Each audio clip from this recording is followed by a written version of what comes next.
Welcome, everyone, to another Meaningful Conversations podcast with yours truly, Singinlisa. You know, I'm excited that you're here because we are still celebrating women. And how could we ever stop? Because women are everywhere. There's so many of us, right?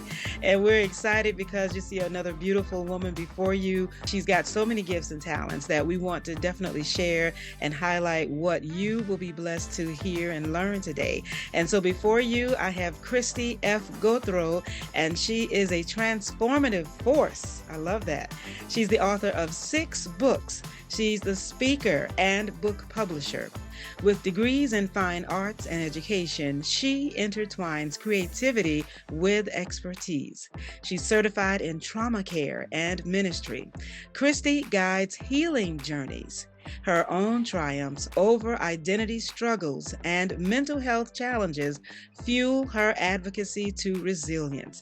Now, Kristie empowers women to break silence, embracing self-care and community support.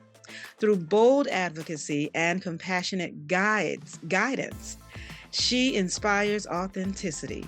Kristie amplifies voices, fostering connection and healing in every story she shares. Welcome, Kristie. So excited to have you as a guest in the room. How are you today? I am doing great. I'm doing great. How are you? I'm excited. I tell you what, if binge watching had a name, today it would be me. I love your voice. Oh my God, it's so welcoming. Yeah. Oh, thank you so much. Well, I'm excited to have you here because I tell you, I was watching you from the bleachers, the virtual bleachers, as we say, and I said, "Who is this woman?" I said, "I need to talk with her. People need to know who she is." And I'm so excited that you were able to accept the invitation to be a guest because you have been doing a lot and it's so inspiring. I have just been trying to figure out where in the world do we begin. But, I've been looking at a few of your past videos, and your beginning sounds a lot like many of us young Black women in this world who just had to try to figure out who in the world are we? Where do we fit in? What do we do with all the things that God has gifted us with? So, would you share with us just that beginning? Because it sounds a lot like me, and so many people will identify with how you had those awkward moments, those years where you were figuring out, why did you make me the way you did? But I want to start off by saying God always knows where to put you. I'm really big on divine alignment, divine assignment, divine connections, because God always knows where to put you. And then He will prepare you before you get there. Because I recently had a couple of conversations actually this week about where I was. And it was just like casual conversations. I wasn't planning on talking about it on here, but I think it was just in preparation, like God knew.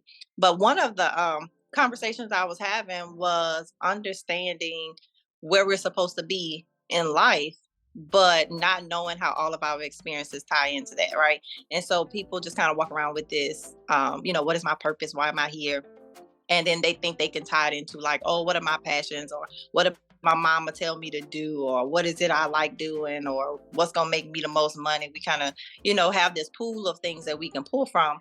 But I take it back, and in that conversation I was saying I take it back to what was the thing that I was already doing, like when I was little. And then I realized I had always did it. I just wasn't doing it for like a career choice. I wasn't doing it as something I thought I would benefit from. I was just doing it because it was just in me to do. And that thing was writing and Mm. speaking. I talking, yeah, I talk so much. Okay, Lisa, I talk so much that my uncle, every time he would come around, he'd be like, "Girl," my nickname was K. He'd be like, "K, do you ever shut up? Girl, you talk a lot. Girl, you always talking." And so never saw it, then as a child, you don't see it as a gift. And even in school, I would get in trouble for talking. In the hallways, the bells would ring, middle school, high school, and they'd be like, y'all need to go to class. Guess what I'm doing? Talking. And then the other thing was writing, right? So when I couldn't talk in class, I would write. And in middle school, I had some very challenging times. Like I was bullied as a little girl. In elementary school, I was bullied. So in middle school, I kind of went into this shell, and I would still talk. I was more rebellious by this time, and I would still talk every now and then, but I spent a lot of time writing. And so all of the things I would normally, say out loud, I started putting on paper. And it got so bad that I became like a graffiti artist. I was writing on the people's bleachers, on the lockers, on the desk. I was writing in the textbooks, in the back page. But first you got that front page that you used to have where you can write your name on there and the date that you got the textbook. Baby, I would like fill in all the lines. I would just write my name a ton of times. I would go to the back of the book, write on all the free white pages they had in the textbook. And I didn't realize then, and nobody else around me realized that was something I was purposed to do. It really, to them, just looked like I was being disobedient. I was being defiant. I was vandalizing. And so I would get in trouble for those things that just naturally came out. And not until I went through some real trying times. So like I was a single parent, got married early. First got married, but then we separated. So then I became the single parent while I was in the Navy. And I would spend time writing, but not really considering it to be like any type of therapy for me or nothing. It was just like, I'm gonna just write it down because I don't have anybody to talk to. And then got divorced and decided, I'm gonna just go ahead. Lord, I'm gonna just give it up. Like, whatever you want to do with me, do that. And I ended up moving back here to Louisiana. Again, not thinking that God is going to use my talking and my writing, because at this time I'm getting out of the Navy. I know I want to go to ministry school. So I'm like trying to find a ministry school. And I know I want to go to college eventually because I've been in the military, hadn't started college yet. And so I had all these goals, but not understanding what God was going to do with them. Mm-hmm. And I moved back home. I was in Florida, moved back home. I started ministry school. My sister invited me to a church. I started ministry school. And in ministry school, it was just like, Lord, I'm learning your word. I just want to do what you want me to do. That's all I had on my mind. I just want to be with Jesus. And eventually I meet my husband. Well, while we're dating, the Lord begins to talk to me about some past things that I had gone through. And one of them was lesbianism, being delivered from it. And he said, write a book. And I'm thinking, you want who to write the book? Because I ain't never wrote no book. I have not been to college yet. I'm in ministry school, Jesus. I don't even know the first thing. And he said, you get the pen and the paper and I'll give you the words. Clear as day, sitting in the bathroom on the toilet. Very weird experience. But I was like, well, I guess I'll try it, right? Yeah. And the minute I start writing, it just poured out of me. I would go back and read it and be, oh, that's good. Because I didn't know where it was coming from. And he would give me scriptures and I would be like, I ain't never seen that scripture in my life. But it would correlate with what he gave me to write. And so I got the book done. And then, I'm talking to my husband. And he wasn't my husband at the time. We were just friends and stuff. And so that's going on in my life. And then I find out, he's on dialysis and he needs a kidney. And so all of these different things are just, going on. And while I have like this book situation going on over here, and I'm like, I'm hearing the voice of the Lord, Lord, I know you're talking to me just tuning into him. Then I'm having this conversation with who is my friend that he is on dialysis and need a kidney. And I volunteer myself to give a kidney, right? Wow. All of this really, I was just listening to God evidently, because I don't know what kind of mind I was in when I said, oh, you need one? Like, I got two, I'll give you one of mine. Like it was a pair of shoes, just that easy. And then started the process. So just like I heard God say, write the book, and it was like, I did it and it worked. It was the same thing with the kidney. I'm like, oh yeah, I'll give you one of mine. And I start the process. And that was like maybe like November 2008, March 2009, we were scheduling a transplant because I was an actual match. Wow. My stranger, right? We just become friends. We had just started calling ourselves boyfriend, girlfriend by the time we get the transplant date. Mm-hmm. And so up being a match, we get married, we have kids and all these things. And so like my first daughter was born in 2011. And around that time, the Lord was like, I got another book in you. And I'm like, we doing this again? Because I mean, I still ain't been to school for it. The Right. first one, like I did, it was great, Lord. I know that came from you. We got another one. Get the other one from. And maybe about a couple years after my daughter was born, I want to say she might have been like 3 or 4, and I was giving her a bath. And I'm talking to my husband and bathing her. And I said, well, Lord, what am I going to tell her about like virginity and stuff? And I was like, and I don't really want to tell her to call it private. Like, can I get like a cool little name or something I can give her, And I'm really thinking about my past and how I came up, but how can I like make it something of value to her? And how can I like explain it to her differently that she'll see it as something sacred, And I heard she can call it treasure. Like, okay, well, we're going to start calling it treasure. And I get her out the tub and everything. I done bathed her, dressed her. And I get in the room and I'm like getting her, ready for bed. And I hear treasure swap. And I was like, okay, all right. Well, that sounds good. I got the pen and the paper. And in like 3 hours, I had wrote a short story about a princess who was given a treasure by her king. And that she was told she could not open it, touch it, or anything until she married. And it's like a really beautiful story about this prince who then comes and he notices her beauty and all these things, and he has his own treasure. And at the marriage is when they swap. And I'm talking about, I ain't never thought of it like that ever in my life. And so I'm just like, oh, that had to be a God thing, because I had never even seen it like that. And so what is it called? Even in that, like, it's called treasure swap. Swap. Okay. Treasure swap. And so in that, I'm like, okay, Lord, I really believe you're talking to me. And I started just paying more and more attention to his voice. Now, mind you, I still hadn't started back talking a lot. I was just staying with the writing, wasn't going to talk. And didn't understand why I was doing so much writing, because it was like every other year, it was like, and I still have books I haven't published. It was like every other year I would like have a whole book, write it, type it, whatever, and would just be like, I don't know what to do with that. I guess whenever it's supposed to come out, it'll come out, and I would leave it, and then I would go through some things in life, and then something else would come. And then in 2017, my husband went back on dialysis. In 2017 was challenging for us. 2018, like even more challenging. But God began to show me how the writing and his version of communication for me has saved my life. And it was kind of like a writing therapy, but not even knowing it was a writing therapy. And the whole point of it was me communicating. And a lot of times we keep things in, not knowing that we need to get things out. Or you might know you need to get it out, but you don't trust people enough, or you don't know who to talk to, or you don't really know how to get it out. We just might pray about it, but it's not changing anything. And I look back, the end of 2018, it was some things I was asking God for, and it was happening. And I'm just like, God, why am I not losing my mind?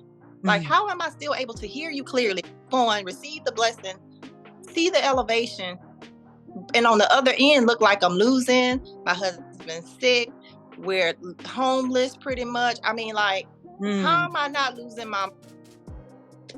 And he gave me a title. He said, well, I'm gonna show you how to teach other people how to do the same thing.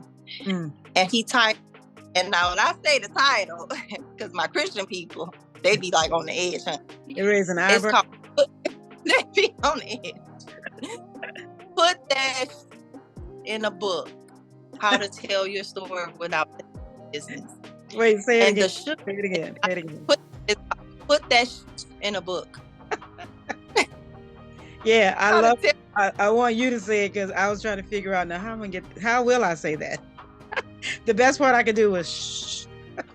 Yeah, but that is what it is, right? So that is what it is, because it's not about the curse words. Because in all of the things I was going through with my husband's sickness, with being homeless, losing a house, losing a car, losing a whole storage unit, losing my husband's just ability to thrive and going back on dialysis, losing even more of my voice, because I kind of felt like an indentured servant, because I had to go move in with my in-laws, me and all my kids. And we didn't have the ability to move around like we wanted. And eventually I lost my job because I was having to keep going to the hospital with my husband. And they were just like, we need you to resign. Like, we need a teacher in the classroom.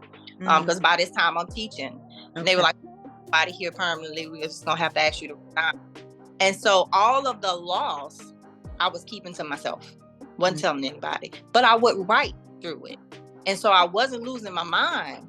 But I didn't know that it was the communication that was helping me. So I was relieving myself every time I would write, just not understanding that that is what I was doing. And so when God gave me the book, it wasn't about calling all of those things a bad thing, because he never really showed it to me as, oh, that's a whole bunch of bad stuff. But it was all of the silence that I began to let out on paper is what was freeing me mentally, because really it could have been a mental torment. But it wasn't a mental torment because I was getting it out on the paper. So when I began to write down some stuff for the workbook, he was like, yeah, I got 8 steps for you, and you're going to do it like this. And he gave me 8 steps. I mean, when I would go in to write the step, I would go back and look at it and be like, that's so good. He's saying, no, this wasn't me. None of me, absolutely none of me, right? None of me. Yes. And then he began to then break my verbal silence. And it didn't get broken until one day I'm at school. I started back teaching again. Things were, because again, we had all this loss, but at the same time, I would follow God's direction, and he would just bring us back to another, a position of height. Like he was starting to elevate us. And I'm like, God, like all of these things look like landslide. And it's like, but at the bottom of the landslide, I done cleared the land. We're going to just clear it all out. We're going to make it better. And then we're going to build back up. Mm-hmm. And so I started back teaching, and I had it wasn't even an altercation, but I had like a disagreement with my supervisor, and she was just making up things. And I was so used to being bullied as a child and then bullied as an adult that when she did the same thing, I kind of, got back in my shell. Was like, I'm not going to say anything. And I just kind of was trying to tell her that it wasn't like that, but I wasn't being forceful about it or anything. And I remember going back to my classroom, and I called my husband, and I'm crying. And I'm just like, I don't understand why she's making this stuff up about me. And why would she think I'm just not, like, purposely not listening to her? And, my husband was like, well, babe, we're going to pray about it. I'm going to pray or whatever. And I remember getting off the phone with him. And the Lord said, you remember the story of Jesus turning over tables? Mm-hmm. And I'm thinking, I don't know why I'm thinking about this story. Like, what they got to do with right now? Right. And he said, turn those tables over because they were offending the temple. Mm. He said, it's okay to turn the tables over. It's okay for you to defend the temple of God that you are.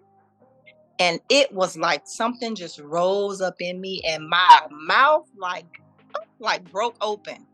I had just been putting everything on paper, was freeing my mind on paper. But then I realized sometimes you got to stand up for what's right. Sometimes you got to just look that up in the face and be like, not today. Today ain't the day.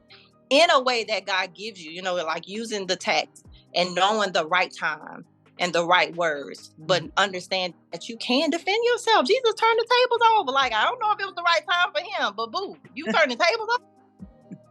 I'm pretty sure everybody was like, "Ooh, I thought you was a God's son. Like, what's going on here? He turned the tables over." And that's like us as Christians when we want to take a stance against something, when we want to stand up and defend ourselves, or even defend the Christ in us, when we want to stand in authority.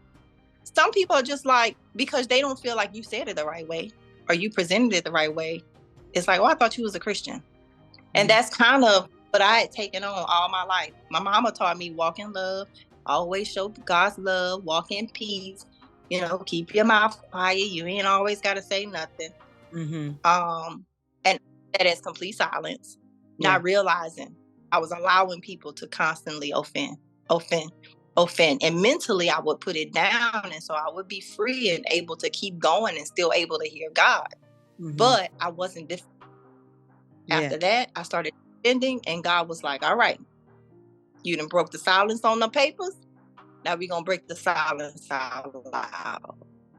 Mm. And he started sending people to me that had trauma, that had gone through siblings that was in the middle, like experiencing the trauma right then, and he would give me what to tell them to do. And it was all centered around communication. Didn't even know that communications had been built in me from the beginning. Didn't know that it was going to take me anywhere, because all I know is my mama was like, you should be a teacher or a nurse because you always want to boss somebody around. So just choose one of those. And so I thought, oh, I'll just be a teacher. I'll be a teacher. And I went into education thinking, oh, well, and it worked for me. It was good. It brought out the gifts in me. But after a while, I was just like, well, that's not what I really want to be doing. And it was just like, God, you want to move me, where should I be? And that's when eventually I moved off into publishing. And so the speaker in me had always been, the author in me had always been, I just had, and then the publisher industry in me that helps other people to get their stories out. And that workbook is really like to help women who have been through traumatic situations, or maybe they're in a situation that is for them causing trauma. It is me helping them to write their way through it or to write their way out of it. Or if they've already come out of it, being able to write it in a way where they can guide somebody else out of it. Because that's really what the workbook is for me to people, but it teaches others the same thing. Well, I want to pivot back just a little, because you mentioned about being bullying as a child and how I know that definitely does affect you. Now, when you were in the military and you had this issue with not graffiti, but with expressing yourself and writing on everything, and was that a time? How long were you in the service? And thank you for your service, by the way. But how long were you in, and then did that help to sort of shape some of the things that just didn't seem like you had control over when you wanted to express yourself? Or how was that challenging for you? Well, so I was in for 6 years. Okay. And I think the one thing that it did do was teach me how to follow and then lead. Because, like I said, I kind of went through like a rebellious stage. And so in the rebellion, I became very closed. And at the same time, like in the rebellion, it was just kind of like, I don't care what you tell me to do, I'm not going to do it. And so, of course, break that out of you. You gonna do it or you gonna do it. That's pretty much it. You gonna do it or you gonna do it. And so it made me understand how to follow. But then eventually being in and elevating in ranks then taught me how to lead. And I don't think that I was ever thinking that it would benefit me later. My only reason actually for going to the military was just to get out of the environment that I was in. I didn't want to be around the kids I had gone to school with. I didn't want to be, my family is very, very small, but we weren't very, very close either. Just me, my mom, my sister, my aunt was like real close, not everybody else. And so I really just wanted to get out and to travel and to meet more people and to see things different. So I didn't take that as like a God move. And I didn't even see God when I went. I got into, so I was married when I first went in, but then me and my husband separated. And I say that was my heathen years, honey, because I did everything under the sun except I didn't do drugs. Well, 3 days of my life I did drugs and was like, I ain't ever doing it again, right? But I tried everything. That was like my prodigal daughter moment. Like I was just like, all right, I'm free. What? Do everything I can do. And then I came to myself maybe like a year and a half before I got out. And so I learned to follow. I learned to lead. But then I learned who I was in Christ too. Because my last deployment, it was a 6-month deployment, is when God came to me in the middle of the Atlantic Ocean. I was on an aircraft carrier and I was braiding hair at the time. And he was like, today is your day. It's it today. And I heard it while I was tripping, didn't listen right away. And I heard it again and was like, okay, I'm gonna just go take a shower. Like, I was like, can I finish braiding your hair tomorrow? Like, that's how clear it was. And the minute I got in that shower, it was like he began to just break some things off of me. By the time I got off of that deployment, I had no desire to be with women.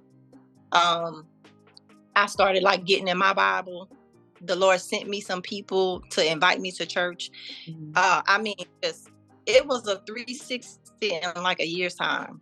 Wow. It was just like Lord, like we doing this. And 360 in a year's time. Wow.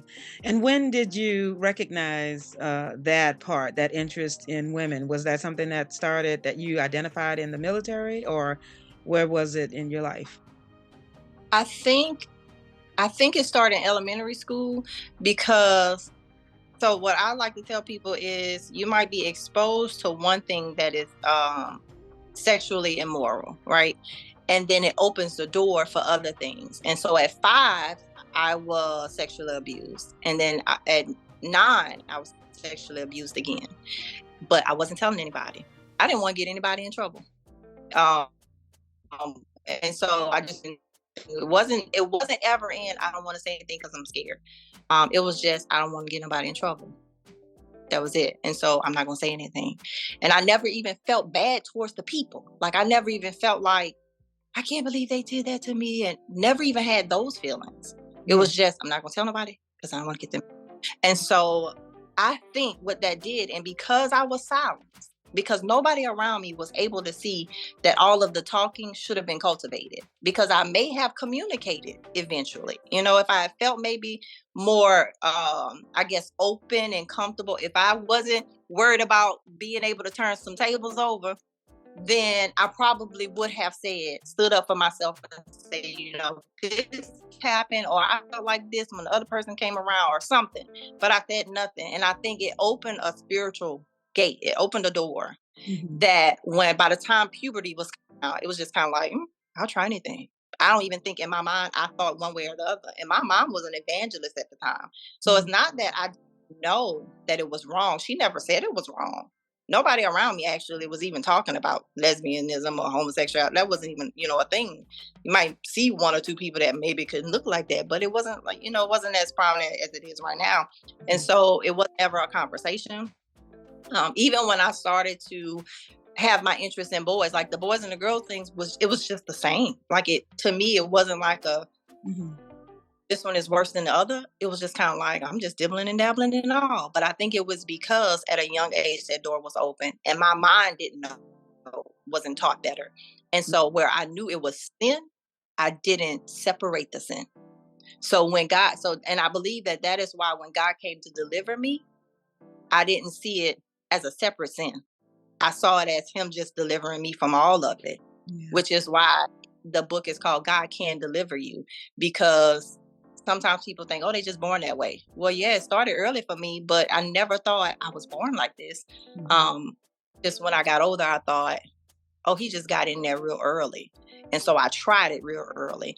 And then I actually decided, when I said I was going to get a girlfriend, I decided a year before. And the devil set the whole thing up, because I said, I was like, if my husband at the time, I was like, if he don't get it together, matter of fact, exact words to his sister-in-law, I said, if he don't get it together, I'm just going to get me a girlfriend. And she laughed and was like, girl, you crazy. I was like, I'm not playing. I'm going to be done, girl. I'm just be like, done, give me a girlfriend. Just said it. Again, not the power of words. Because I was not thinking, planning it or nothing. Yeah. And I'm telling you, I said it. I got to a base in Florida. Got there, my roommate wasn't there for like 2 weeks. When she showed up, I'm like, oh, she looked like she surfed or something, like a skateboarder. Okay, that's a weird little look, but okay. And we talking one day, introducing ourselves, and she was getting ready to go out. And I'm like, where you going? Guess where she was going? Baby to a gay club. She was in my room. Set it up. Yeah. My room. A whole setup. Wow. A whole setup. And so now that I look back at certain things that I said and didn't say, I see where words, like you say, are powerful. Yeah. And when you understand the ability to communicate what you want to create, you will be mindful of what you say. You will get it, whether it be good or bad. Yeah. You say something. But God, I tell you. Well, won't he do it? Oh, every Every time. I Every time. love it. Well, thank God for deliverance, and what a testimony that to His power and ability, especially when you surrender and you say, "Well, I'm just gonna take a shower because I don't know if I heard what I think I heard, but I'll be right back." Right, right. Yeah, but I love that because God just continues to show that He's able to deliver us from any situation. There's nothing too hard for Him to break us free from. Especially when we surrender and we say, "Okay, I didn't sign up for this. Get me out. I need help." And so He definitely will step in and do that. Now, so you've been married, and so at this time, were you divorced at this point of let's see, being out of the military?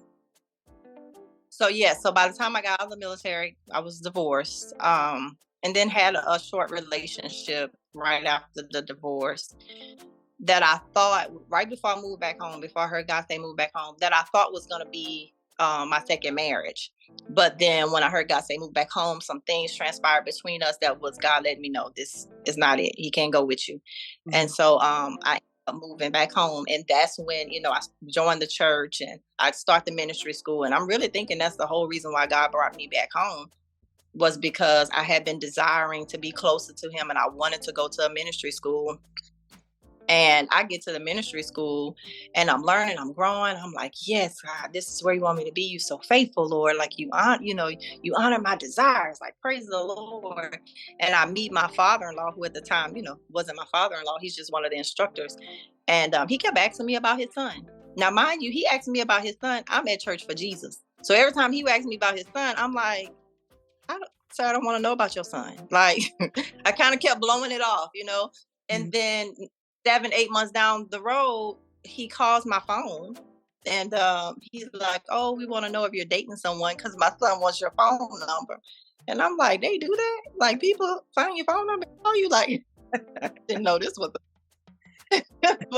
but we end up on the phone. I mean, and me and my husband, like, we talked all night long. And I learned in that conversation that he had been watching me too. And the thing was, his dad had been watching me and talk, but his dad had like access. He would talk to me. He had access to me because I was in his classes for ministry school. But my husband, who I didn't know at the time, had been watching me too at church, but he just never approached me. And he said he went to his dad and was like, "Dad, is a girl, I want to talk to. I just want to take her out." He said, "But she got a son. I just want to know how you feel about me, like, trying to pursue her or whatever." And she got a child. And he said his daddy told him, "Junior, it's a girl that I've been talking to and I've been wanting you to meet her. She got a son." Well, his daddy knew my name and my son's name. My husband only knew my son's name because he worked in the children's church. And so he said his daddy said her name is Kristie and her son's name is Derek. He said the minute he heard Derek's name, he said he described me. And his daddy said, "Junior, we've been watching the same girl." Tell me God don't be arranging some things. Because even though it seemed like they was just looking for him a wife, there was a whole kidney in my body for him. I ain't know. He didn't know. When I left from Florida, wasn't even on my mind. I wasn't even looking to date nobody. This was 2 years later after being home. I came home 06. I didn't meet him till 08. I'm thinking about Jesus. Give me just the Lord. I done came out of all my heathenism, baby. I don't want to talk to nobody. Right. I'm trying to fall in love with the Lord and I'm married to Christ. That was my mind. He but said, the Lord, "But I have a plan." to save somebody's life, though. And that's how important it is for us to hear the voice of God. That's how important it is for us to be obedient to the voice of God. Yeah. Because you don't know who your words, who your actions are connected to, whose life it may literally save. You know what I'm saying? Whose life it is going to impact. Jesus died not even knowing that he was going to save my life.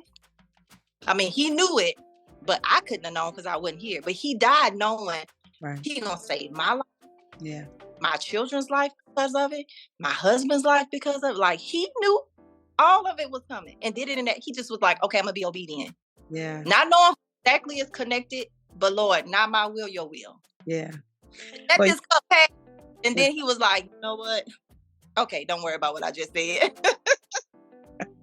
I'm gonna just go ahead and listen. Okay, all right.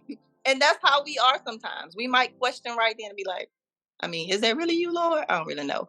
Because I didn't want to move back home. I did not want to come back to Louisiana. After you travel the world, you don't want to come back to Louisiana? It was Okay. just like, hey, God, There's Lord, go hope back home. to the alligators. Right. Like, really? You sure? That can't be you. But it was.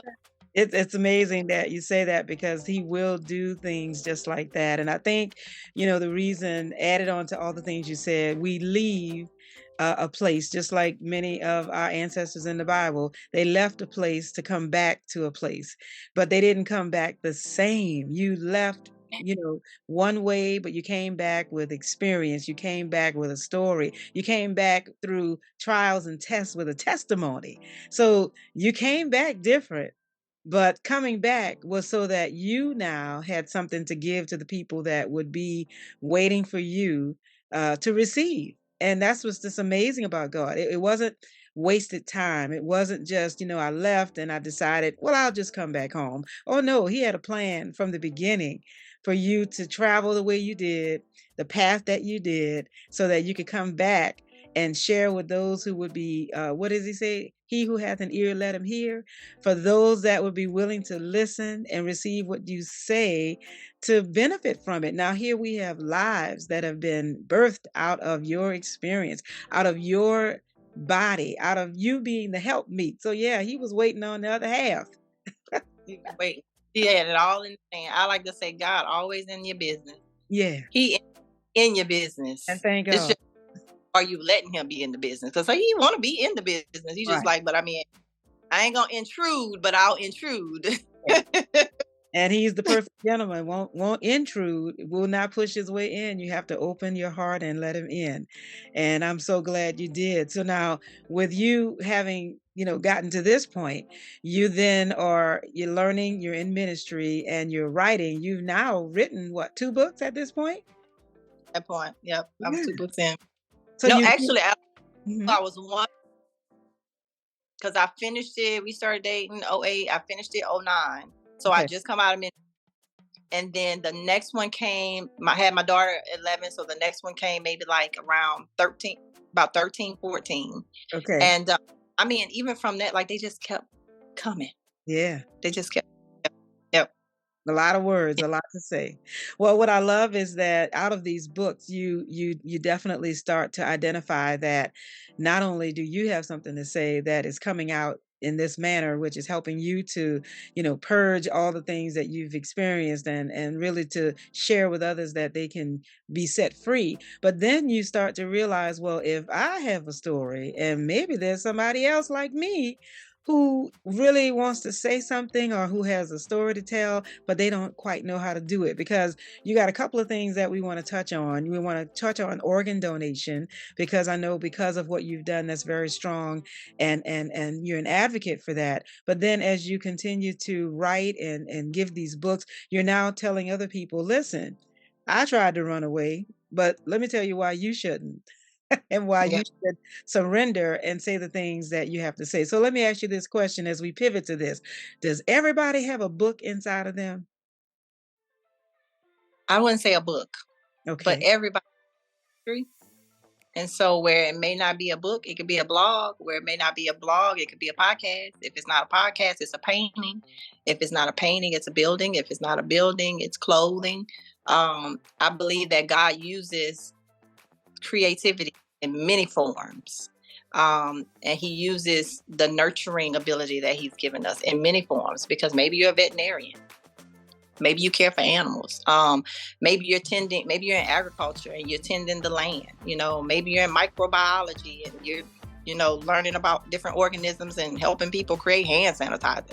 I believe that God gives us desires when we're young, and we are already like drawn to do that thing, but just not understanding why we are drawn to do that thing. So it may not be a book, but there is a ministry.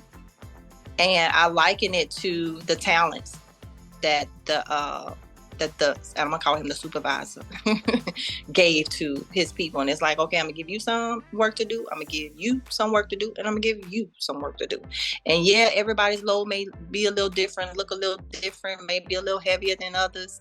But what are you gonna do with the work while I'm gone? Because I'm coming back to see if you actually built something with it. Did you grow it? Produce anything? And the way the one with the 5 who did nothing was corrected makes me believe that, yeah, God will look at the sins that we commit, but then we will definitely have to be accountable to him on what we did with the purpose that he put in us. What did you do with the skills and the talents and the abilities that I gave you? That thing that I know you have been doing since 7, when I circled you back around to it, because sometimes, you know, life and culture and parents even can talk you out of doing a thing. So maybe you like really good with music, you can hear it, you can write it, you can read it even. And they don't think that that will make you money, so they maybe can lead you into a medical career. But you always doing the music on the side, and the medical career is making the money. But you love, that's where you got your peace set. That's where you know, your best place is when you are doing the music thing. I think that you're going to be held accountable for what did you use the music for? Because that's the thing I put in you. Because it's the obedience to God and not the loyalty to the people, even though they are your parents, even though they are your teachers and they're your mentors and, you know, are your pastors and your church members or whoever they are that's close to you that wants to influence you. But is it the obedience to God? And so I think it's going to be, what did you do what I had put in you? And if your response is, I just wanted to bring it back with me, or I didn't think it was like that much. So, I mean, I just did it sometime on the side, or I kind of made it a hobby because, I mean, I really didn't think it was like going to really take care of me. Whatever our excuses are. You know, I mean, musicians really don't make that much money. So I was thinking I would just do that sometimes at my church, and being a doctor was better. And the Lord is like, but which one did I tell you to do? The accountability, I believe, is still going to show up. And so if it ain't a story, whatever it is in you that he's put in you and the experiences he's allowed you to have around that thing that is in you, that you're supposed to do something with it. Yeah. And you had a statement you made, or a quote. I think that you were talking about methods of writing, or you had an acronym, I think that's called Write It or Write. And you were talking, you mentioned something to people who were listening, that they have a story, or let's see, I'm gonna let you say it the right way, where you said you can tell your story, but you don't have to tell your business. Yep. And you can do that in forms, right? So specifically to the book, it is for people who want to be able to communicate through something or communicate something to others. And so in the book, the acronym in the book is 8 steps, is right now. And so it literally takes them from the W, which is the why, all the way until the marketing piece of it, which is built into the now. The marketing and the selling and being on the shelves, like that's the now part of it. But the right part is just talking about why are you doing it, what's your purpose for it, who's the right audience, what's the information, how are you going to inform, you know, this audience that you believe that you're going to be talking to, and then how are you going to get it on paper, and then how will you edit it, and then we just kind of move into the other process. But I say that the beginning of the right applies to anything, because even if it is not you going in to write a blog or write a book or create a magazine or a coloring book even, or a calendar. Maybe it's nothing like that. You won't be in stationery or books or any of that. But say it is in music. Then why can't you use your experiences and the things that you've come out of, or the hurt that you're in? How can you use the music, and why wouldn't you use it as a way to relieve yourself or to relieve somebody else? So if it's not writing the music, but maybe it's playing the music, well, how can you play the music to get you to a peaceful place? Or if you're already finding yourself being able to get through some things because you on your saxophone, then why do you not believe that you on your saxophone is to get somebody else through it? Because God is going to use music to deliver you and to deliver somebody else, because that's what he put in you to do, right? And so even taking that to the right audience, what situation are you going through that music is getting you through? Because that's probably your audience. So if it is, let's just say it is depression. And so when you get on your saxophone, you realize peace comes and everything is brighter and it gets you through the rest of your day. Well, then how do you know that when you come out of that and you realize, like, it was my saxophone that kept me, like, God is so good, you know, he used that music to get me out. Well, why are you not now finding an audience of people that's in depression and saying, let me play for you, or let me teach you? Because there are musicians that may have the same thing. Why is that not your audience? How about we get together and we make a song together? It's so many ways that you can use that, but if that is the thing that is in you, there's an audience for it. I call it a divine assigned audience for your message. Whether your message be on paper, whether your message come out of your mouth, through a painting, through an instrument, however, it come through your hands, however it comes out, there's a divine assigned audience for you. So when you say you're not doing it, there's some people that ain't getting it.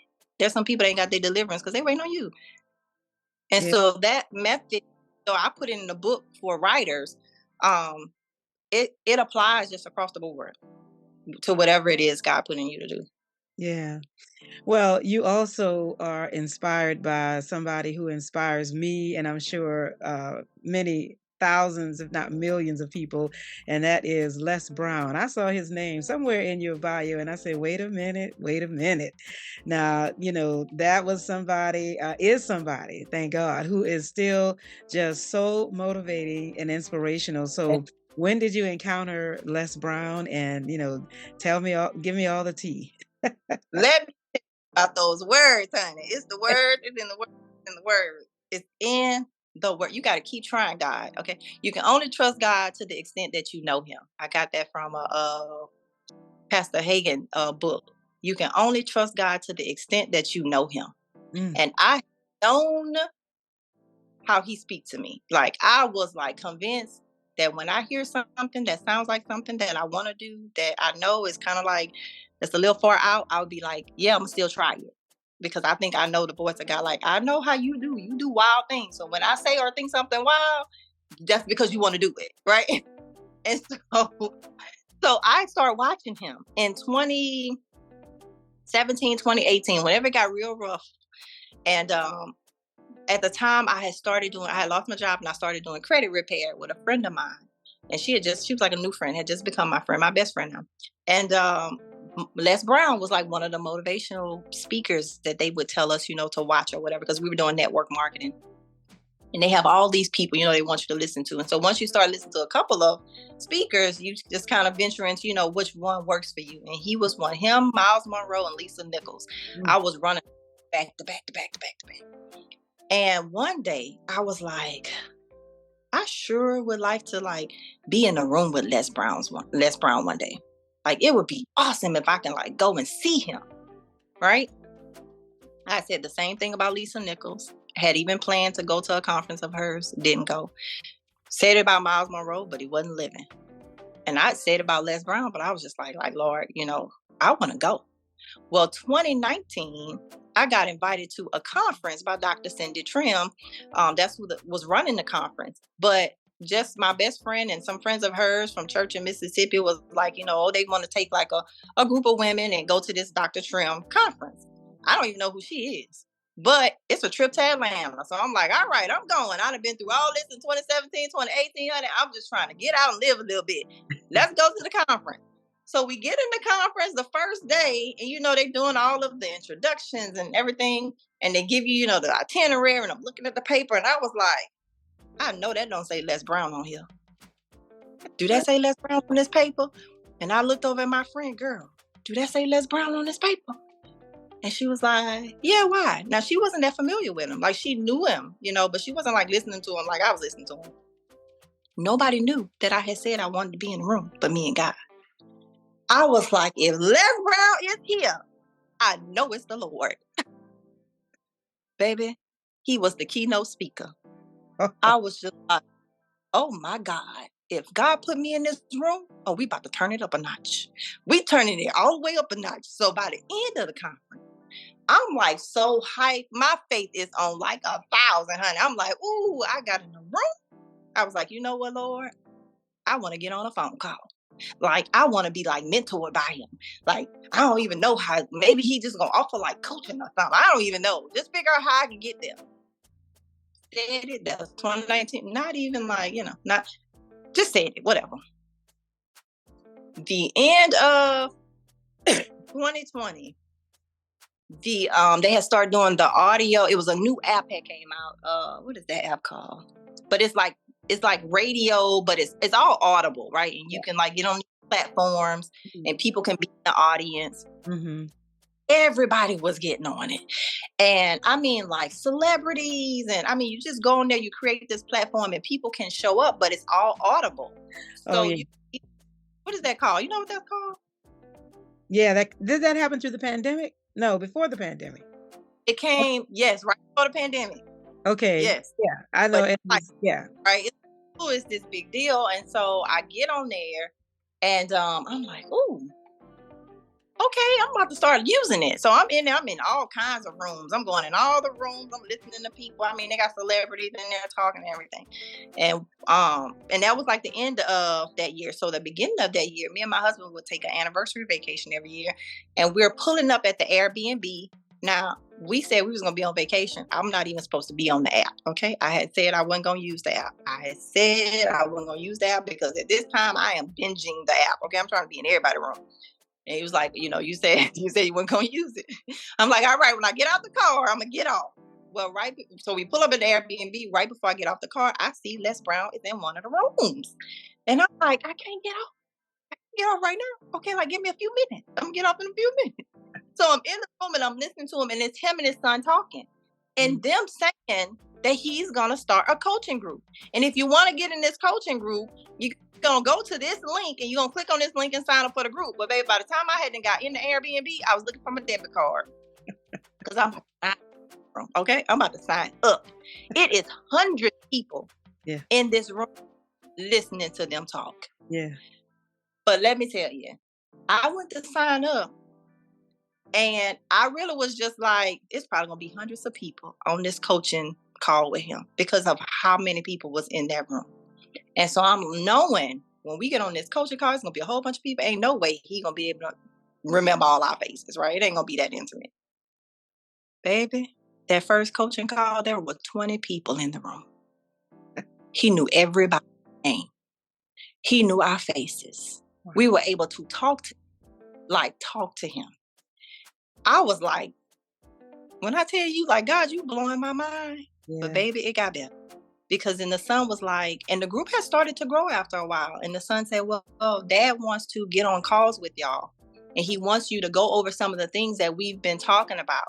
Mm-hmm. And you're going to and give him what you got. And he's going to critique you. Wow. Baby, I got 2 calls with him. Personal calls. Just me and him, nobody else. Nobody else. God gave me access to this man at a time where I actually had the money to pay for the coaching program. Do you hear me? The Lord provided the funds without me even knowing that the opportunity was coming. Yeah. He called me one time while I was at work. My first call, I was at work. I was supposed to be teaching the class. Babe, I saw that phone ringing and saw Les Brown come across my phone. I went across the hallway and got the teacher. Can you watch my class right quick? You take a quick call, just a quick call. Yeah.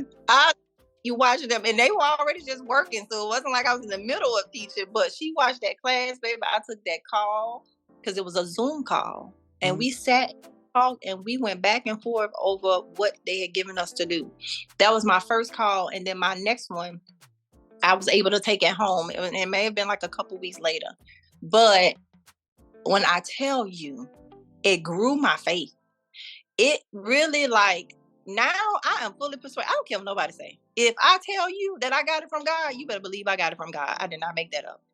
And I talk a lot, but I don't talk a lot. So like when I'm given the opportunity to talk, because I've kept everything in, it's just, it all comes out. Yeah. But usually when I'm home, I'm not talking.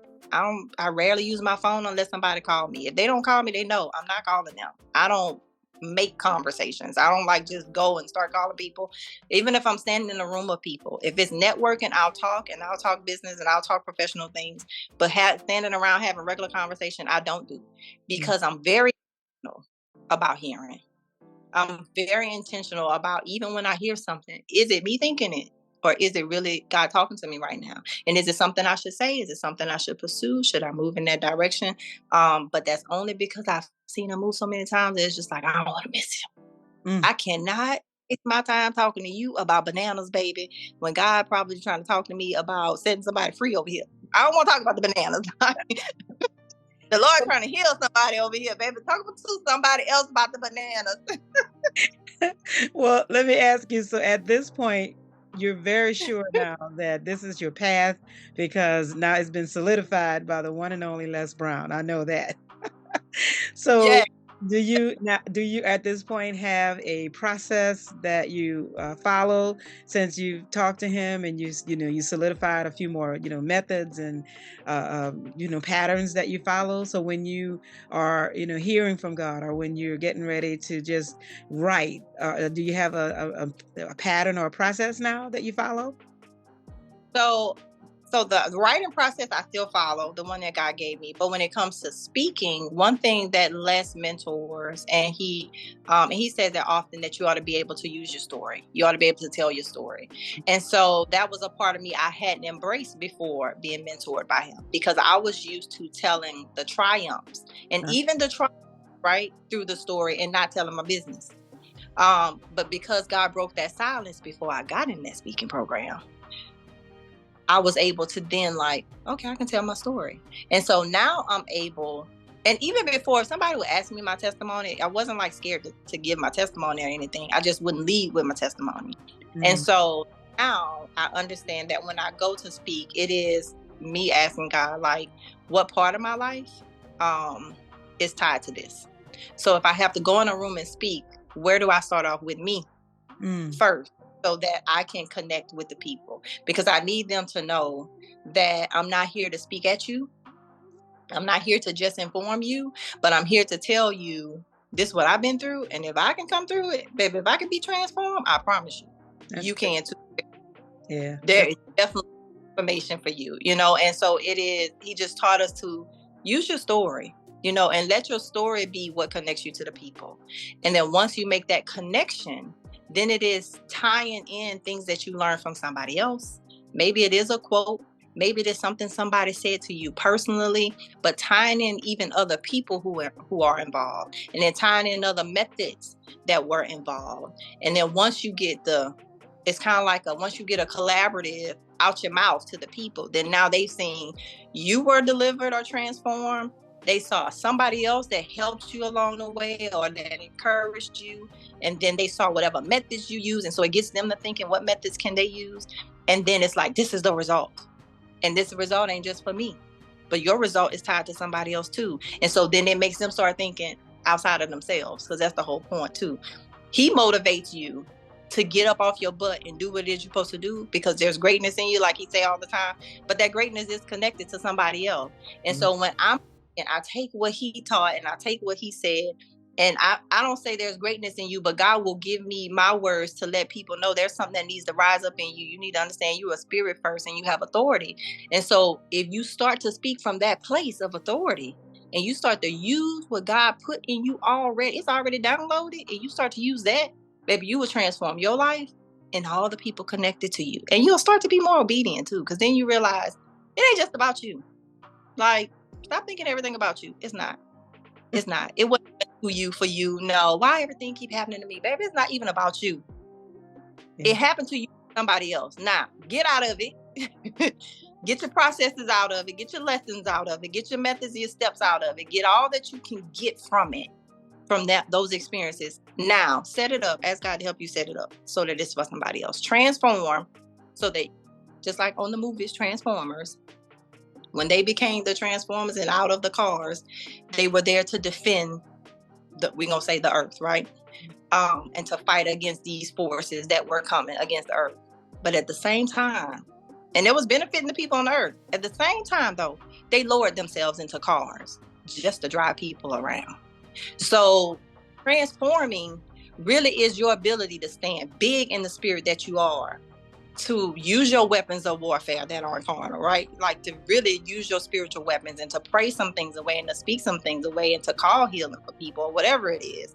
But at the same time, to lower yourself and understand your gift ain't just for you.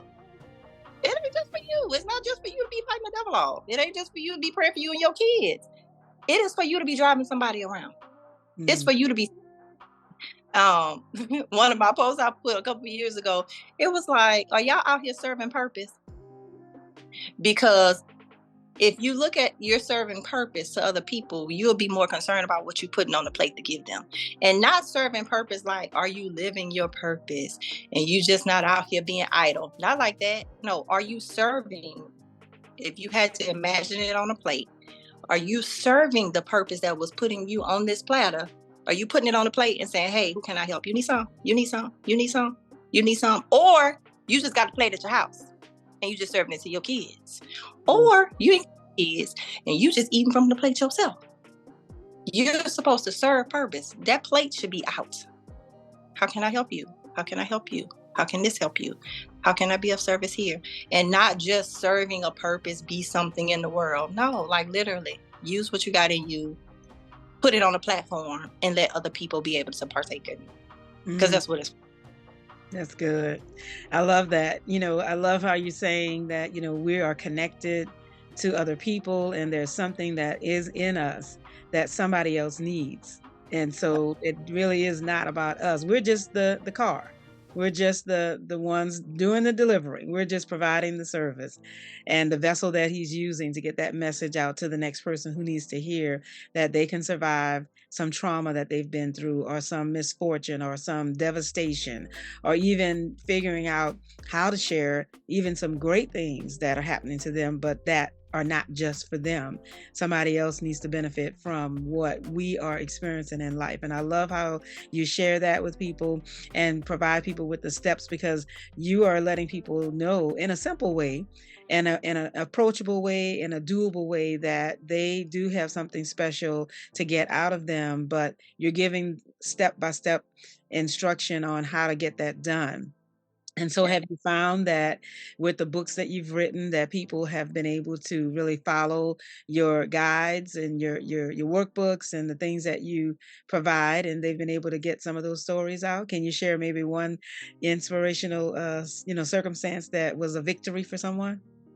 Yes. So, and at the time I didn't even have the workbook. So it proved that the workbook was already in me. But my first person that I helped publish a book, she wanted to tell like a whole life story.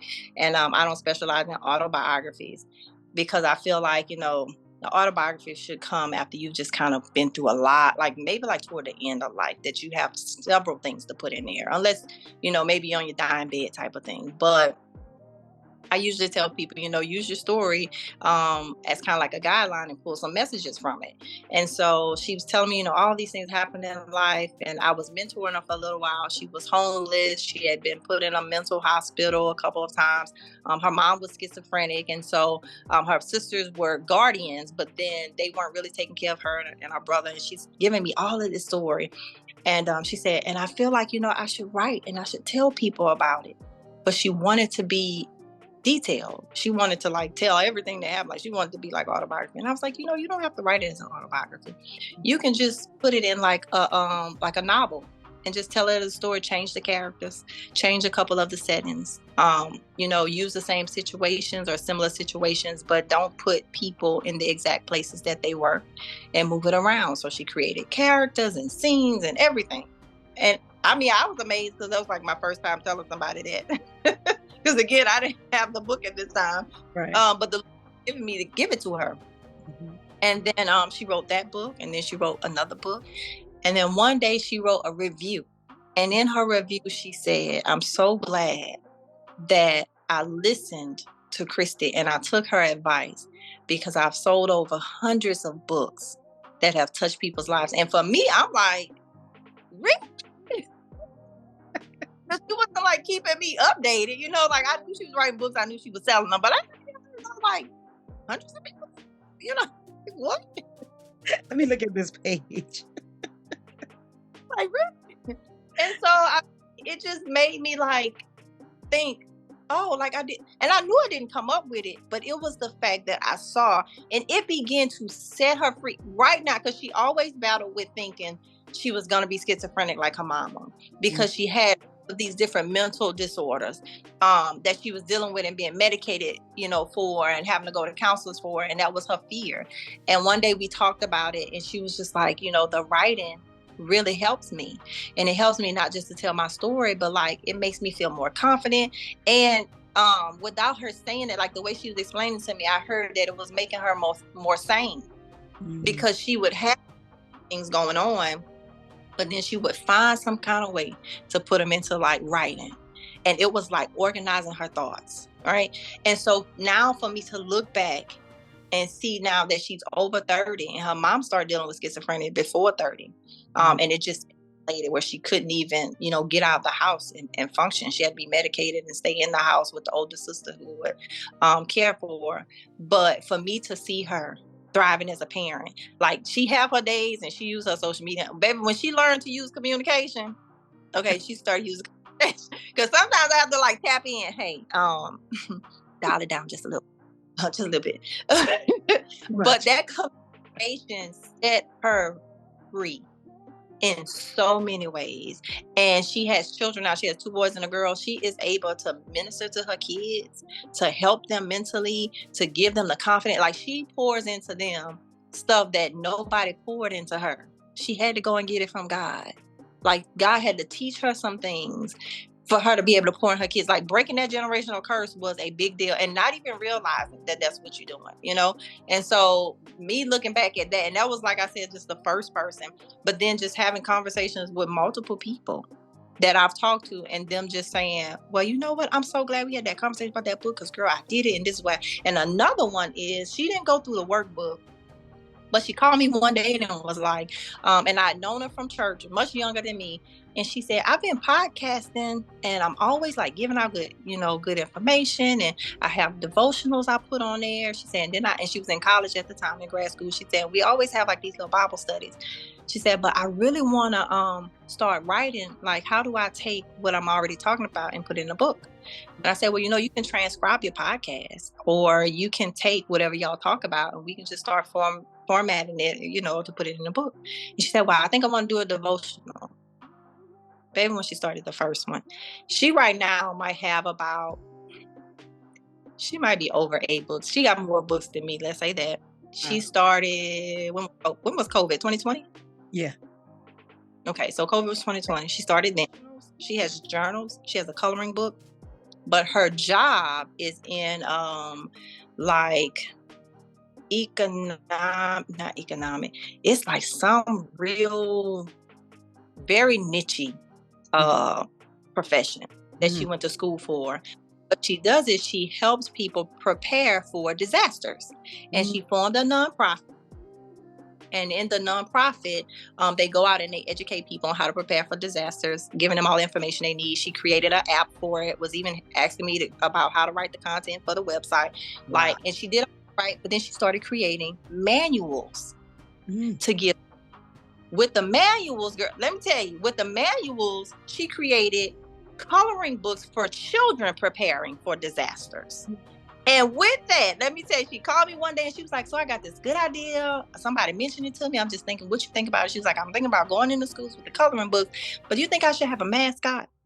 And I was like, well, what kind of mascot? She was like, well, I'm thinking like create me like this mascot. He gonna come in. She was like, you know how they do like Smokey the Bear type of thing? She was like, I'm thinking I'm gonna have me a mascot. He gonna come in and we're gonna like give them all of the preparation stuff or whatever. And then they'll have the coloring books and we can go over it. Right now today, she has a contract with more than one school where she goes in to teach kids about disaster with a mascot. Wow. She used what was already in her and turned it into a way to help others. That right there is what it is. That is what it is. Yeah. And that can't come just from the workbook. It just came from God giving me a way to show people that it's already in you.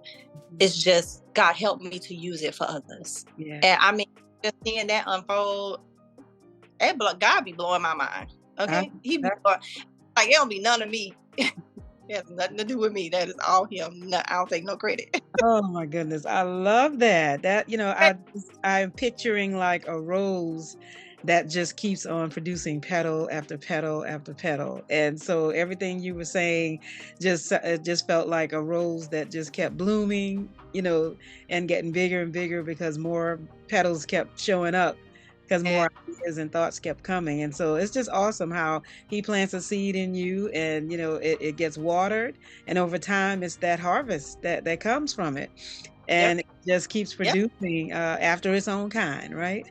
Yes. I love it. So now at this point, you have how many children? So where are we in the journey at this point? So I have 4 kids. Okay. Already had my oldest, he's 23. And then I have 3 with my husband. They are 13, 10, and 8. We lost my husband actually last year in January. And so me and the kids are home, and we've just kind of been navigating life. We maybe like middle of last year kind of got back to some type of normalcy. But I mean, the grace of God, like really, I don't know how, the grace of God that they are able to still like just carry on. We all have our moments, but you can't really tell when we having our moments unless we're having our moment. So like when we are in the moment, it. Yeah. But every other outside of that, it does not weigh us down. It doesn't stop us from moving. It doesn't stop us from socializing. It doesn't stop us from giving God praise, gratitude, like all the things. So usually when people see us, it's kind of, it almost seems like we don't really care. Like, ooh, was they waiting on him, to go? Because I mean, they doing real good.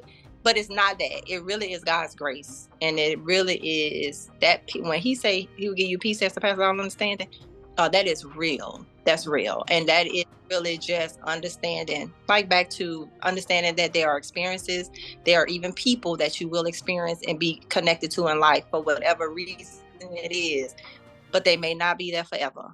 And so if you can operate in gratitude, you can see the experiences as lessons, you can see them as blessings. I see my children as leaving a legacy for him because he was told he might not even have kids. And so for him to be able to have 3 kids, 2 being boys, and they're the last 2 boys to carry on the Gauthreaux name. Wow. So even that's leaving a legacy to carry their name forward. He didn't know that. I didn't know that, but God knew. God knew. And even the person that he was, like he was here long enough to instill himself in those boys that I don't really have to do too much while we waiting on whoever else God gonna send, because they kind of got it, and that even made it easier that they weren't like already a wild, uncontrollable bunch. Mm-hmm. We always operated in love. We were very close knit, just loved on each other, tried to just keep each other happy. And so even when something bad happens, we kind of know how to embrace each other still. And we know how to understand in love. And so I think that's how my husband was. Like everybody that knew him was just like, Ronnie love everybody. That's what everybody said. Like even at the funeral, like that is what people were talking about, how much he loved. And that's really what drew him to me, because when I did pray at some point, Lord, whoever you send me, I was like, Lord, send me somebody that's going to love you like I love you, that's going to love me like you love me. And when we started talking and stuff, he told me one time, he's like, man, one time I prayed, he's like, I even told my daddy, Lord, just send me somebody I can love. You know what I'm saying? Like you love them and they going to love me like you love me. Exact words. Didn't even know each other. But we started teaching it to our kids too. And we teach them how to love, and we teach them how to, just be kind and to understand too who they are spiritually and to understand experiences. And these are all the things that we would be doing, just kind of teaching them. And so now going forward, when I tell some people like, oh yeah, I got 4 kids and they know my husband passed, it's like, oh, they immediately like want to feel bad for you. Oh, I'm so sorry to hear that. If there's anything in it, I'm just like, no, we good. Yeah. I mean, because God stepped in, he really stepped in. When my husband left, like a month later, God provided an opportunity. The people had just created the position. Okay. You mentioned organ donation earlier. Well, the organization had always existed. I never knew they existed because I'm a living donor. They operate the registry for donation after death. Didn't know. I've been a donor since 16 when I got my driver's license, but I didn't know that there was like people who like run the registry. Never thought of it. And so in husband passed January, when that February came, one of his cousins was like, hey, you ever thought about working for LOPA? And I'm like, don't know who it is, but all I know is if it's going to require me to sit in somebody's office or something from 8 to 5, I can't do it, honey. I got to be with my kids right now. So you don't need to be looking out for me. I'm not doing it. And she was just like, why don't you just go in there and see, if they have something. And eventually I listened. I did, because I kind of felt that she was pulling. I was like, well, I'm gonna go. And they had just created the position. So it was community educator, and they already had a community educator for the Baton Rouge region. But the specialty is multi-ethnic specialist. They didn't have a Black community educator for the region. Right. And Black people make up the majority of the waiting list for organs. We are over 60% of the people waiting on kidneys and suffering with kidney disease. And that's a lot of people on that waiting list. It's 2,000, right? On the waiting list, close to 2,000. And maybe like 1,600 of it is Black people. And so they saw the need and was like, we need to create a position. I don't know that they knew that they was looking for me, but God knew that they was looking for me. Here I am. You know, and so in the interview, it just flowed as if I already knew about them and was just learning about them. And in the interview, it was like, we feel like, you know, like you've been here. Like, we don't even need to really like teach you nothing. But all of the things I'd gone through, me having the story, me understanding the ins and out of just donation as a whole, receipt, when you waiting and when you receive, the medication even that they put you on. And then understanding like even the nutrition that surrounds what the need is right now for the state of Louisiana. And then with that, all of my communication skills. My bachelor's is in education and my master's is in fine arts, which is especially in creative writing. But the position called for me to educate the community, be able to do public speaking, be able to talk on podcasts and things like that, even prepare recipients and donor families when they have to speak. And so giving a way to tell their story, right, giving them to present themselves when they go out in public. Honey, I didn't think none of what I was doing all that time was for this position. No clue. But God showed up like, Kristie, so yeah, here you go, because I know you'll take care of it. And when I go out, it's so, that too was healing for me, because God knew that I would have my moments. And he also knows like I don't talk a lot, right? Like when I'm at home. And so he knew if I wasn't given the opportunity to go out verbally and start talking, that maybe it would have been more challenging because I had kids. Now by myself, it's a different situation. I feel like I'm stronger, but I needed to be stronger for my kids. So being able to go out and communicate in a way where it shows that tragedy really was like something that leads me into like a triumphant place, I'm able to show that to my kids. yeah. Because yes, like I said, moments, they are able to hear me sometimes, even talk to people about it. And then even them hearing other people's stories. You know, recently we had an event and my 8-year-old came with me and we did a butterfly release. And before we did the butterfly release, we read like a poem. And the other educator that works with me and my partner, she, you know, talked to all of the recipient and the donor families that were there. And it was very heartwarming. And it was just one of those moments where you take it in like, ooh, like life is important. And my 8-year-old was with me.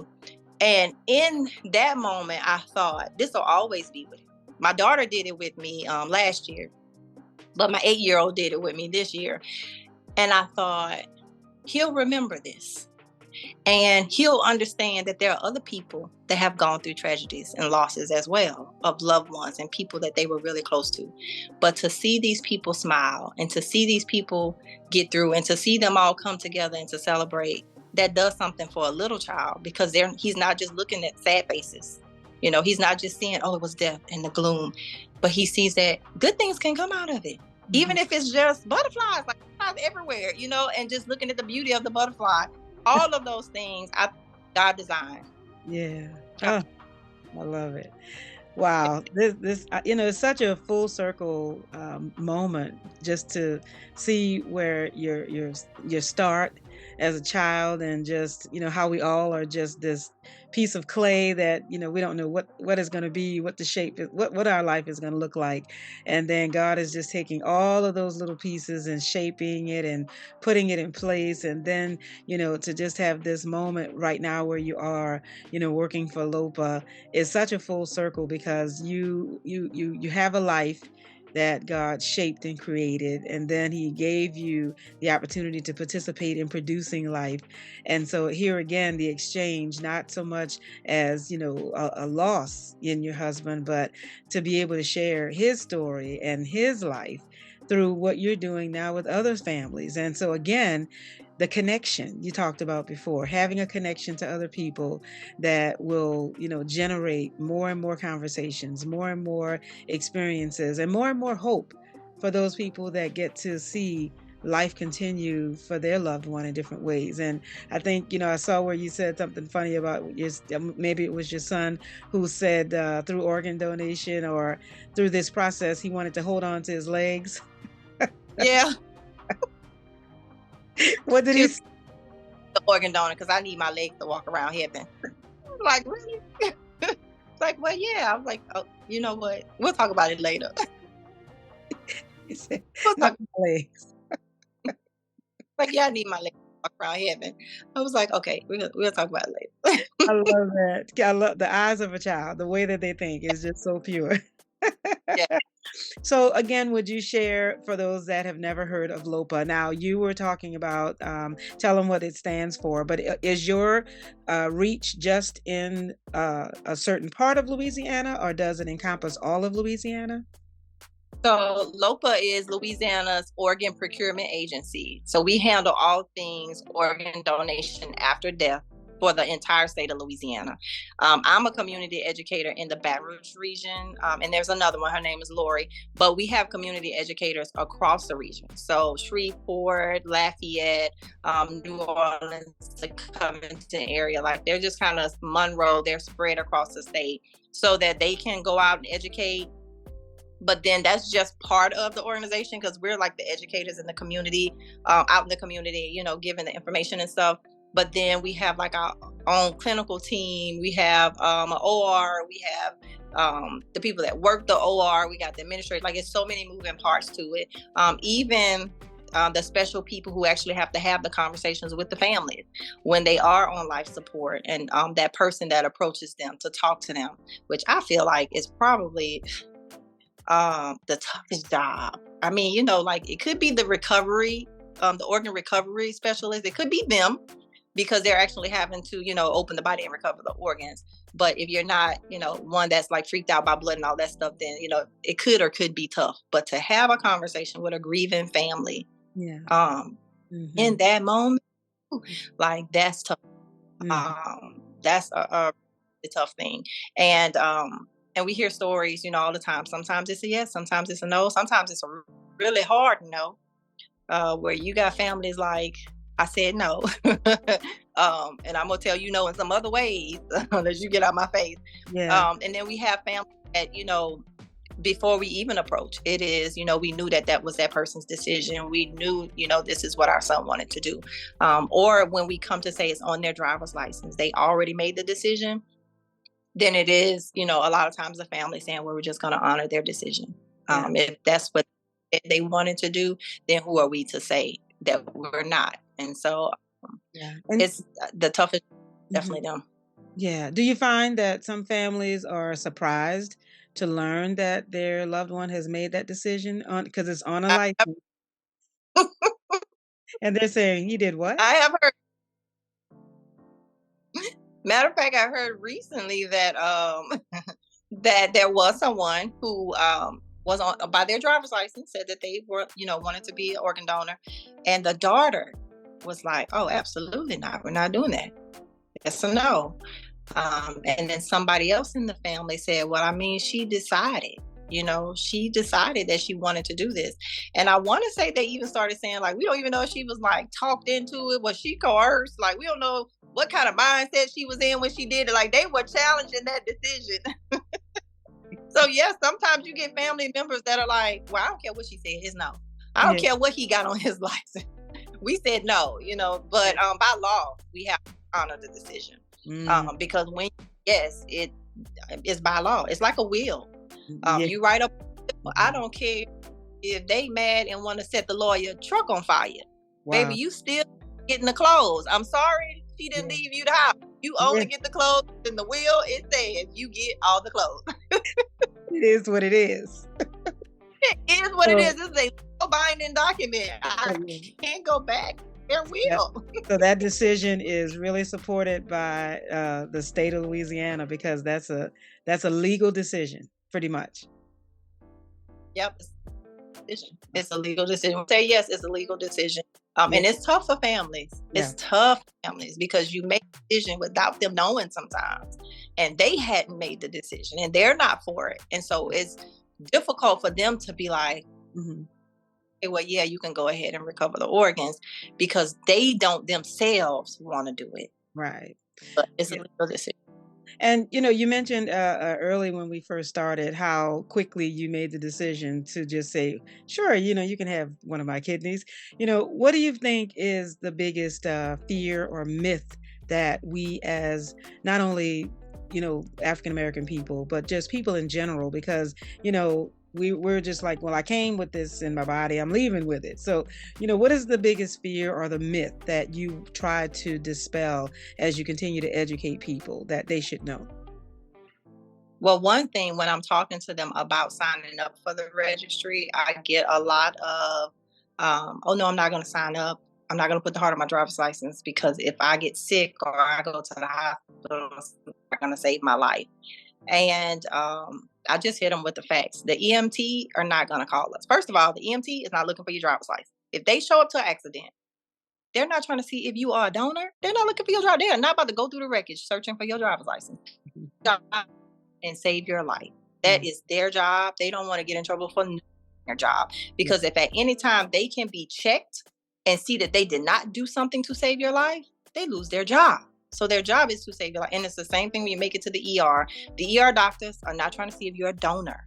They are trying to save your life. That is what they are. The trauma team, when they show up to save your life. And they will do everything that they can to save your life. We are not called. And another thing is, people think, well, anyway you die, they're coming to get your organs. Not be an organ donor unless you are on a machine. Because your organ even viable enough to be transplanted to someone else if you died at your house. There was no blood being perfused and there was no oxygen. So the organs are literally dying in your body and eventually start to kind of decay. And, and depending on how long you're there for, right? Well, we need your body to still be alive. We need it to have the oxygen, the blood flowing and everything, which is why the donation rate is about 2%. Because not everybody is on ventilation. Not everybody is brain dead, because you have to die of brain death or you can die of circulatory death.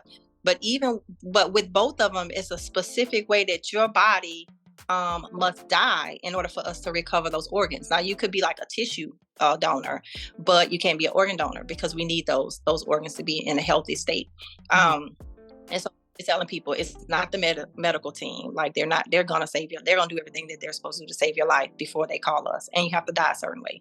But then another thing I think for the African-American culture is there is something built in us that causes us to be gatekeepers, that causes us to be a little bit more selfish, to hold on to stuff, to not want to share, not be so open and willing to just freely give. Just like the same people that's like, she better not come knock on my door for sugar, because, he better not ask me for a ride. I don't know why that's just built in some of us, right? When some of us get to a certain financial status, and we've gotten to this place where now we don't go back and reach into our communities. We don't go back and visit the cousin that's on drugs or the mama that live in the project. You know what I'm saying? And I don't know why that's the culture we kind of have been comfortable with, but it ties into organ donation, because your grandmother, who may be in her 50s, she's young, is on dialysis, and she got 5 kids and 20 grandkids. And nobody will go test it to be a kidney donor, because not because they don't want grandmom to live, not because they don't love her, but it's just, it never really dawns on them, how can I help? Other than I take her to dialysis. And even sometimes that's the issue. I don't want to have to get out of my bed and take mama. Who else gonna take her? You gonna take my mom to dialysis? Girl, no, because she got to be there for 4 o'clock. I'm not getting up. I don't understand why we have like this selfishness. But I believe one, maybe a lack of education when it's specifically organ donation, because they may not know that they can give, or they may think that it's going to stop their way of life or cause them to be sick or something like that. And so that may be a lack of education, but believe with the lack of education, sometimes it's just the not the willingness to just help somebody else, even if it's the grandmother, because even if prior to dialysis, y'all arguing about it. So I know you're going to argue about who's going to go and get tested for kidneys to see if anybody's a match. If y'all arguing about rides, honey, we're not giving kidneys. That's a bit drastic. I can't get a ride. I'm definitely not about to let them cut my body. It's so interesting, really. And I think it does tie into education.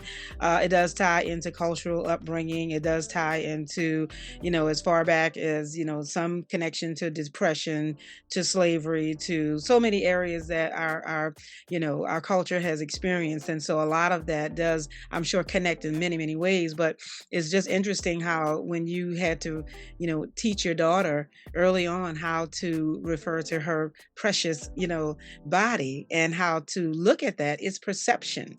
And so you through education are teaching a new way, or teaching something for the first time, because that's not a part of a cultural process that we have had to experience growing up. That just wasn't the conversation going on. It was about survival. It was about, getting, like you said, the right job so that you got the most money. It wasn't about organs, because we're just trying to live. So that conversation really never came up. And so I love how even, it's biblical, because when you go back to the beginning, God already started the first organ donation, right? By moving one rib, right? And creating, here we go. Here we are today. We are today. We're the product of the first organ donation. And yet we don't see that connection, biblically, because it's not taught. There's so many other lessons that are taught that we have to learn, that one just doesn't, resonate again and again. It's just like, okay, well, we're here. The women are here. Yes. Yep. And so that, that may be a good way to tie in the importance of that, and really how much life and value we do have in our own bodies, because we're not just, as women, the mothers of the world and birth, other people that get to keep producing. But my God, we have life within us to give to others. And God is so amazing. He allows us to still live and function well, even after we've given. It's amazing. It's amazing. I think I will definitely use that first organ donation. I'm still in that. Yeah. Because until you said it, it's like, right. I've never used that one.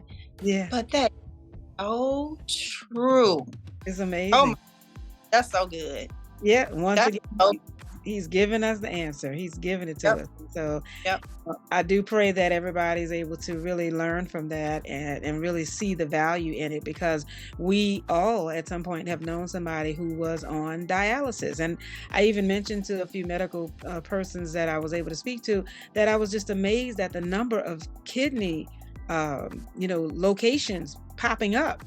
And I said, man, we must really be going kind of spiraling into a situation where so many people need to have dialysis. Like, what is going on with our health that we're kind of coming to this point where all of these buildings need to pop up? And then there are some who are having the at-home dialysis care that they're able to provide, for themselves. And so it really is something that I think maybe more education needs to be drawn to. So, prayerfully, we are able to kind of revisit this. We got to have you back, because, honey, you just have so many levels and books and layers to you that we have to definitely, we got to unpack this so that people get to experience all of Kristie.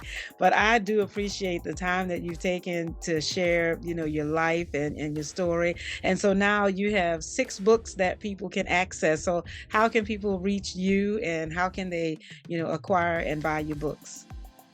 So Amazon, Walmart. I don't know that all 6 are in Walmart, but all 6 are definitely on Amazon. You can go to Barnes and Nobles, Walmart.com, or if you just type in my website, which is just my name, KristieGauthreaux.com. There is a link on there to shop on there, or you can just type in my name and the books, and then whoever is selling them, that'll show up as well. Because I Googled myself one day. Very It was good. like, people selling the book? I didn't. Double check. I didn't know. I didn't know, but I think that they maybe buy them from a wholesaler, and then they just, they sell wherever they sell books at. They sell the books, and so yeah, if they just type in my name and books, and then the books will come up. But definitely on Amazon, if you put in my name, the list of books will come up as well. Yeah. And then, so are you self-published or did you go through a publishing company? So self-published. Originally, I self-published without a publishing company's help at all. Did everything myself, and that was like 2009-ish or something. No, 2000. Yeah, maybe like 2009, 2010.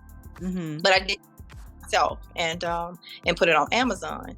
Well, after I put it on Amazon, there was a publishing company at the time, it was a Christian publishing company that reached out to me, and they republished and did like the cover and everything. They republished it and put it back out. And then they went into bankruptcy like a couple years later. And so then I had to go back and pick it up. Well, by that time, I was like, I'm just going to go ahead and create my own publishing company and start publishing through there. And so that's what I've been doing. And that's actually what I teach people to do if they're going to consistently put out content, is to create a publishing company and just publish through their own publishing company. Some of the benefits from that is when you go to market yourself, your book, they really don't want to see your name by publishing company. They want to see that as an actual publishing. And if you put out multiple books, then they're able to pull up the company and see the books that have been published by that company, and they're just more open to buy. So it's kind of like, I guess they kind of know what they're doing, because they're looking for quality a lot of times. And so if they think, you did everything by yourself, then they're like, we don't want to take any chances. And not that that's impossible. There's so many books being put right now. Yeah. Quality is key. Yeah. Oh, I love that. And so then you're available to help teach someone and guide someone, not only in the area of writing and getting that book out of them or that message out of them, but you're also able to guide them in publishing, as well as you're having your ministry. And then, and I know you're doing a lot, of course, with LOPA. And I think I've seen a few areas where you're on different committees in Baton Rouge, the 100 women that did this, and, proclamations. And so what you're doing is being recognized. And I love that, because it really does speak again to the fact that God is using what gifts he put inside of you. And they just keep on, producing more and more petals. They just keep on blooming. And I love that. So now, how do you feel about the young Kristie who just was kind of all over the place, writing here, writing there, and then now, you have them in books? So how do you feel about the Kristie then and the Kristie today? I'm glad she did it, because it did get her through. So, I can be like, girl, I give you a little grace. I extend some grace to you, because I understand you were using it for a reason. You just didn't know why. But at the same time, I think forgiveness too, because of the time she did things that she wasn't supposed to do, and just saying, girl, I forgive you, because I know you didn't know what you was doing. Like, you knew maybe consciously, but subconsciously you didn't know where it was going to get us, or what situations we would have to battle at some point. So definitely, extending her that grace, forgiving her, and then also just saying, I'm proud of you for just being bold without being bold. Just pushing through, because the perseverance was there. Because I could have, like I said too, just turned into that clam and never came out. But the boldness, and that really is attributed to my mom. Because even when I had the times where I felt like I don't want to go to school no more, because they would bully me, my mom, baby, she was like a Les Brown in the house. She was just pouring to me, and I would be crying, trying to ignore her. Like, can you just let me be sad right now? But she would just keep building me up and building me up and building me, and not knowing she was just planting seeds. Because that is just still, I would just push through things and be like, this looks awful, and I would push through it, and this looked bad, and I would push through it. So definitely my mom. So I would say to her too, Kristie, it's good that you were listening to your mom, even though you didn't let her know you were listening to her. Like I said, I would act like I was ignoring her, girl. She would call me while I was in the Navy, and I'd be like, oh my God, I'm not answering my phone. But she was an evangelist at the time. I'm like, I don't want to hear her preaching. I'm not calling her. Or I'm not answering my phone. So you But knew I I was talking to her too. but I was listening. So yeah, Kristie, I thank you for listening, even though, nobody thought you were listening. Yeah. Yeah, I love that. Yeah, you spoke about that, and I tell you, that is amazing that we can go through bullying, as kids, and then you mean to tell me we growing up, and we doing this as adults too?